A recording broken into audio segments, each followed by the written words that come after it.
Every life faces two choices. Surrender to the world as it is, or rise and shape it into what it could be. Most men accept their fate. Few resist it, and even fewer change it. This is the story of one who did, Frederick Douglass. Born in February of 1818 on a plantation in Maryland, Douglass entered the world not as a free child, but as property. He never knew his father. His mother, Harriet Bailey, was separated from him when he was still an infant. She would walk miles at night after her day's labor just to see her son. She walked through the woods, through fields, through the darkness, just for the chance to hold him until he fell asleep. Then, before dawn, she would leave him again.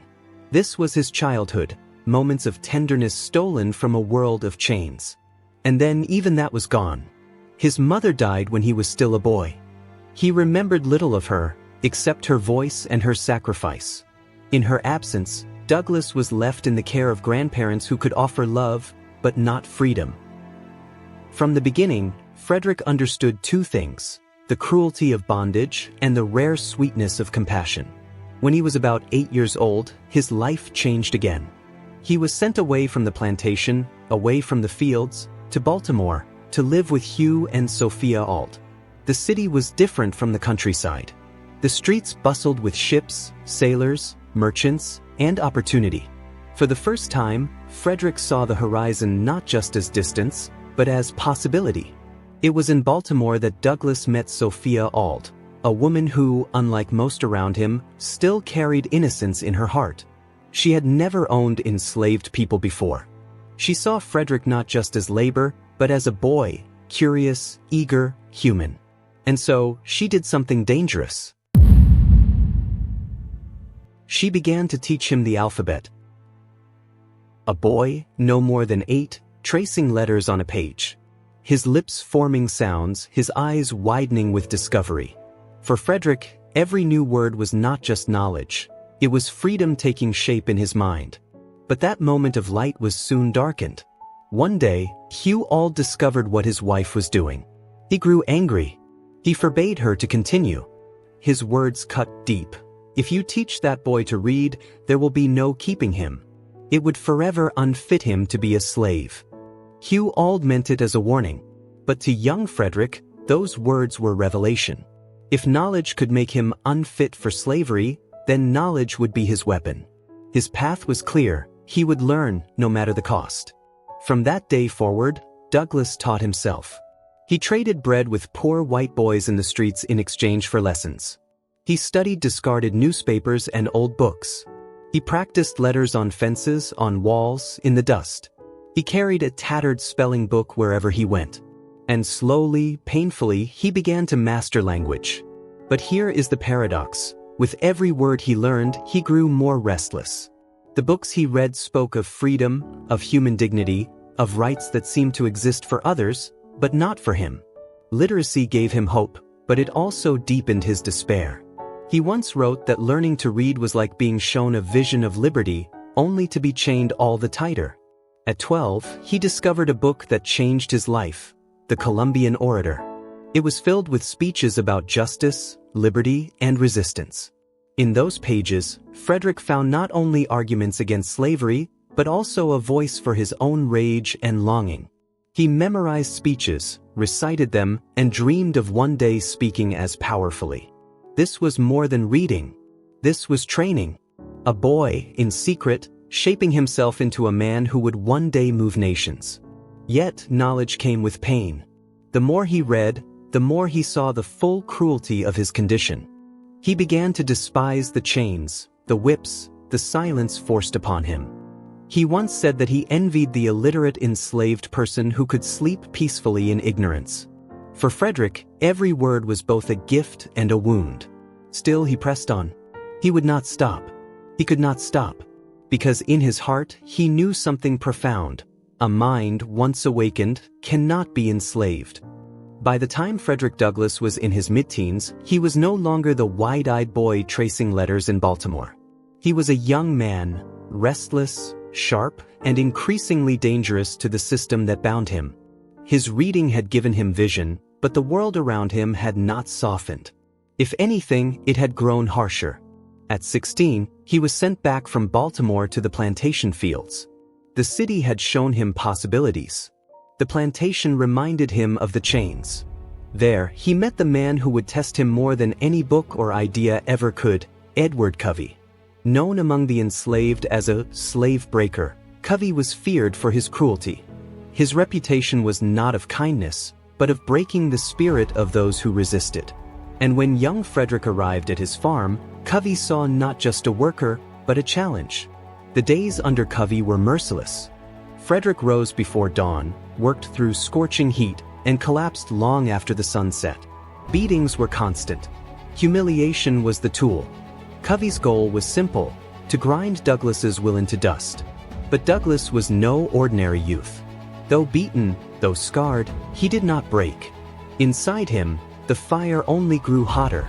And then came the day that would change everything. One morning, Covey tried to whip him once more. But this time, Douglass fought back. He seized Covey by the throat, resisted, and held his ground. For 2 hours they struggled, the slave breaker against the enslaved boy. Douglass did not yield. He stood tall, bloodied but unbowed, until Covey, humiliated, let him go. Frederick Douglass would later say that this was the turning point of his life. He had not won freedom that day, but he had won himself. From then on, he was never whipped again. Covey's power over him was broken. More importantly, his own spirit was unshakable. "You have seen how a man was made a slave," he would write. "You shall see how a slave was made a man." But even as his spirit grew, the chains of law and circumstance held tight. Escape seemed impossible. Punishments for runaway attempts were brutal. Capture meant beatings, imprisonment, or worse. And yet, the idea never left him. He read stories of men who had fled to the north, who had crossed into states where slavery was outlawed, who had breathed the air of liberty. He listened to whispers among the enslaved, coded songs, secret signals, rumors of routes north. At first, the dream seemed too far. But with every passing year, it grew clearer. Freedom was not just a hope. It was a destiny. In 1835, at just 17 years old, Frederick made his first attempt. Together with a small group, he planned an escape from the plantation. They crafted forged passes, pretending to be sailors headed north. For days, the plan held steady. The night of freedom drew close. But betrayal struck. Someone revealed the plot. The group was captured before they could even begin. The forged papers were discovered, and Douglass was thrown into jail. For weeks, he sat in that cell, chained, humiliated, awaiting punishment. His dream had slipped through his hands. The overseers had won. But in that dark cell, Frederick Douglass made a silent vow. This was not the end. They could chain his body, but not his mind. His chance would come again. After a time, he was released back into the custody of his master. Many would have resigned themselves then, broken by failure. But Frederick? He grew sharper, more careful, more patient. He studied not just letters now, but people, the rhythms of work, the habits of masters, the movements of ships. He was no longer a boy dreaming of escape. He was a man plotting it. Every day, he looked at the ships in Baltimore Harbor. He watched as sailors came and went, free men moving as they pleased. Their tall masts, their sails catching the wind, they weren't just ships to him. They were symbols. They went where they pleased, unchained, unhindered, untouchable. And every day he whispered to himself, "One day I will be free like that. There is a way out. There must be." Freedom had nearly brushed his fingertips once. Next time, he would seize it and never let go. Years had passed since his first failed attempt. He had tasted humiliation, sat in jail, been mocked as a dreamer who would never escape. But Douglass was not the same boy anymore. He had grown sharper, wiser, and far more determined. He knew that the next time he tried, there could be no mistakes. The risk was enormous. If he was caught, the punishment would be brutal. He might be sold to the deep south, where escape was nearly impossible. Or worse. But here's the truth Douglass understood. the pain of staying was greater than the risk of leaving. And so, on a September morning in 1838, at the age of 20, Frederick Douglass made his move.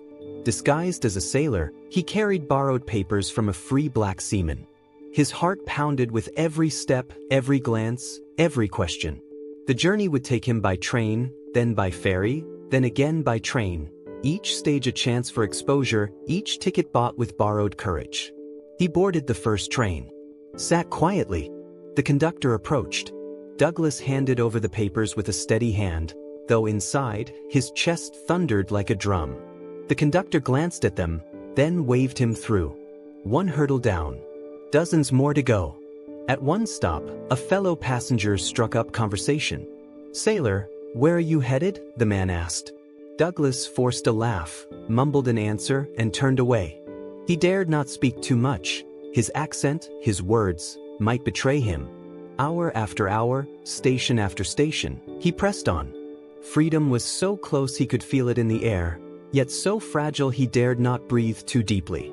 And then, finally, the last train slowed to a halt in New York City. Frederick Douglass stepped onto the platform, his disguise still intact. He looked around, and for the first time in his life, he was not property. He was not cargo. He was a man. He later wrote of that moment, "I have often been asked how I felt when I found myself in a free state. It was a moment of the highest excitement I ever experienced. I felt like one who had escaped a den of hungry lions." But freedom, as he soon learned, was not safety. The fugitive slave laws meant that even in the North, he could be hunted, captured, dragged back into bondage. He was free, but he was never secure. So he moved cautiously. He found allies among abolitionists who gave him shelter, guidance, and work. But more importantly, they gave him a stage. Because Douglass had something no other voice in the movement had, the power of lived experience. He was not speaking theory. He was not speaking politics. He was speaking truth, carved from his own scars. The first time he stood before an audience, people were struck silent. His presence was magnetic, his words sharp and unrelenting. He spoke of slavery not as an idea but as a reality, raw and undeniable. And people listened. Some could not believe he had once been enslaved. His eloquence seemed too great. But that was the proof of his will. A man once forbidden to read was now teaching the world the meaning of freedom. And yet, even as he spoke, the danger lingered. Slave catchers prowled the streets. At any moment, he could be seized and dragged back south. So Douglass took another bold step. He sailed across the Atlantic to Britain and Ireland, where the law could not touch him. There, he found not only safety but also admiration. Crowds filled halls to hear him speak. Supporters raised funds to buy his legal freedom, securing his place as a free man under American law. When Douglass returned to the United States, he was not a fugitive. He was a free man. And he was more than that. He was a leader. But here's the question he forces us to ask. What do you do with freedom once you have it? Do you use it only for yourself? Or do you turn it outward to fight for those still in chains? For Frederick Douglass, the answer was clear. Freedom wasn't just his. It was a fire to be shared. And he would spend the rest of his life fanning it into a blaze that no nation could ignore. Here's a question for you. What do you do when the world refuses to listen? Do you stay quiet? Or do you raise your voice so loud it can't be ignored? For Frederick Douglass, silence was never an option. By the 1840s, he was no longer just a fugitive turned free man. He was becoming something more dangerous, a man with a story. And stories have power. He began traveling with abolitionist groups, standing before crowded halls. At first, he was nervous. His hands shook. His voice trembled. But once he began, once the words started to flow, people forgot the trembling. They forgot everything, except the truth pouring out of him. He told them what it was to be a child, ripped from his mother. What it was to be whipped until his back bled. What it was to fight, to read, to escape. He didn't soften the blows. He didn't flatter. He made slavery real in the minds of people who had only ever read about it in newspapers. Audiences gasped. Some wept. Others grew angry. But no one left unmoved. Yet Douglass knew words spoken into a hall could vanish like smoke. He needed something permanent, something that would last. So, in 1845, he published his first autobiography, Narrative of the Life of Frederick Douglass, an American Slave. It was more than a book. It was a weapon. Every page was a strike against ignorance. Every chapter was a mirror, forcing America to see itself. The book spread like wildfire. It sold thousands of copies. It traveled across oceans. Suddenly, the boy who had once been forbidden to read was now teaching the world to open its eyes. But success carried danger. His words made him famous, and also a target. For Douglass, fame was both shield and sword, but also a risk. He launched his own newspaper, the North Star, named for the guiding light that enslaved people followed toward freedom. His motto was simple but radical: right is of no sex, truth is of no color, God is the Father of us all, and we are all brethren. Through print, through speeches, through sheer presence, Douglass became more than an activist. He became a voice of conscience. He challenged not only slavery but hypocrisy itself. When America claimed to be the land of liberty while millions remained in chains, Douglass thundered back. Between the Christianity of this land and the Christianity of Christ, I recognize the widest possible difference. One of his most famous speeches came on July 5, 1852. Invited to speak at an Independence Day event, Douglass stood before a sea of faces and asked the question that cut like a blade: "What, to the American slave, is your 4th of July?" He spoke for hours, tearing into the contradiction of celebrating freedom while denying it to millions. He did not spare feelings. He did not soften his words. And when he finished, the hall shook with applause, not because he told them what they wanted to hear, but because he told them what they needed to hear. But here's the deeper truth: Douglass wasn't just fighting slavery. He was fighting despair. He was showing that the pen could be as mighty as the sword, that a man born in chains could speak with the authority of a prophet. Think about it. A boy once forbidden to learn now stood toe-to-toe with presidents, with lawmakers, with the conscience of a nation. He had turned every scar into a sermon, every wound into a weapon. And here's the reflection. How often do we silence ourselves because we think no one will listen? How often do we doubt our story, our voice, our worth? Douglass reminds us that even the most unlikely messenger can become the loudest truth-teller. Because when the world refuses to listen, sometimes the only answer is to make your voice impossible to ignore. And if you want more stories like this, stories that challenge, that inspire, that remind us of the strength we carry inside, then make sure you subscribe right now. That way, you won't miss the next chapter in this journey of history, resilience, and timeless wisdom. Remember, every story you hear here is another tool to strengthen your own. Freedom came to millions with the end of the Civil War. Chains were broken, laws rewritten, a new dawn promised. But Frederick Douglass knew better than to believe the struggle was over. The war had ended slavery, but it had not ended hate. Newspapers across the South were filled with venom. Freedmen were terrorized. Laws, called black codes, were passed to strip away the very rights that emancipation was supposed to give. And in that moment, Douglass had a choice. He could have celebrated his own success. He could have stepped back, written his books, lived in comfort. But he didn't. He once said, "If there is no struggle, there is no progress." So he pressed forward. He met with President Abraham Lincoln in the White House. Imagine that, a man once enslaved now advising the President of the United States. Douglass urged Lincoln to allow black men to fight in the Union Army, to prove their loyalty, their courage, their worth. And when Lincoln hesitated, Douglass pushed harder. Eventually, thousands of freedmen were armed, uniformed, and marched into battle. And when the cannons roared, they proved to the world that freedom was not given to them. It was seized, defended, and earned in blood. But Douglass wasn't only fighting for black men. He stood on stages demanding the right for black women, and all women, to vote. He declared that freedom could not be divided, that justice was not a privilege for one group but a principle for all. Many criticized him. Some mocked him. Others accused him of wanting too much, too fast.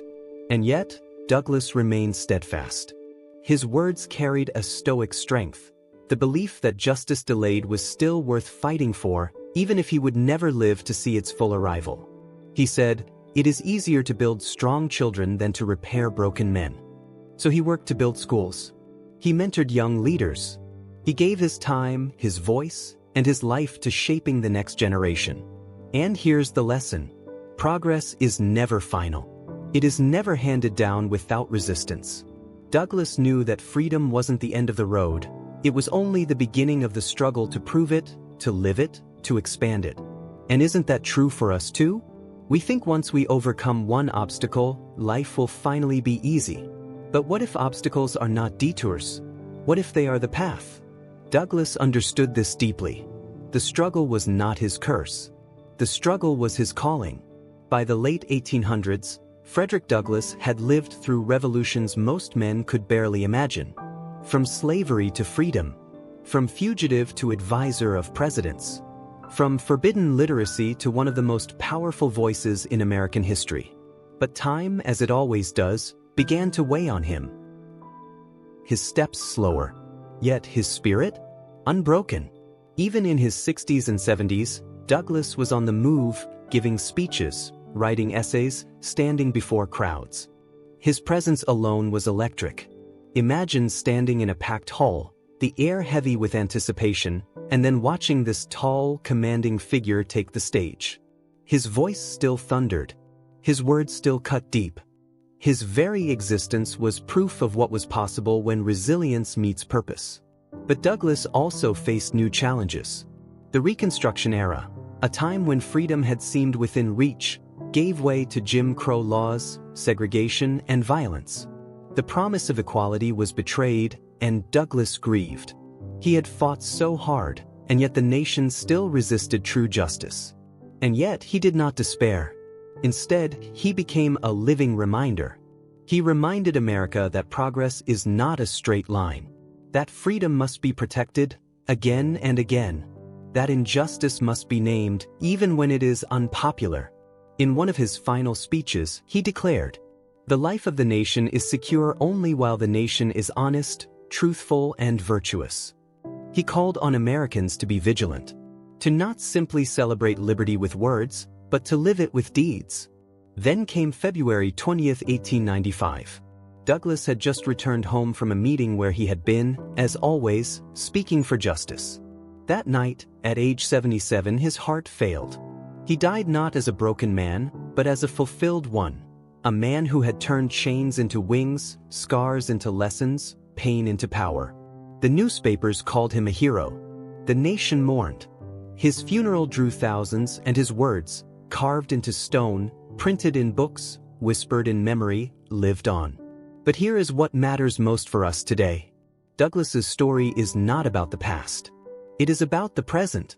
He showed us that no obstacle, no matter how impossible, can silence a determined spirit. That education, perseverance, and courage can remake not just a life, but history itself. He showed us that true strength is not about ease, but endurance. That the hardest paths can lead to the highest legacies. And if Douglass could rise from slavery to shape a nation, what excuse do we have for giving up on our own struggles? So I'll leave you with this question. When the odds are against you, when life feels unfair, when every path forward seems blocked, will you break or will you rise? Douglass rose. Again and again. And now, his story calls you to do the same.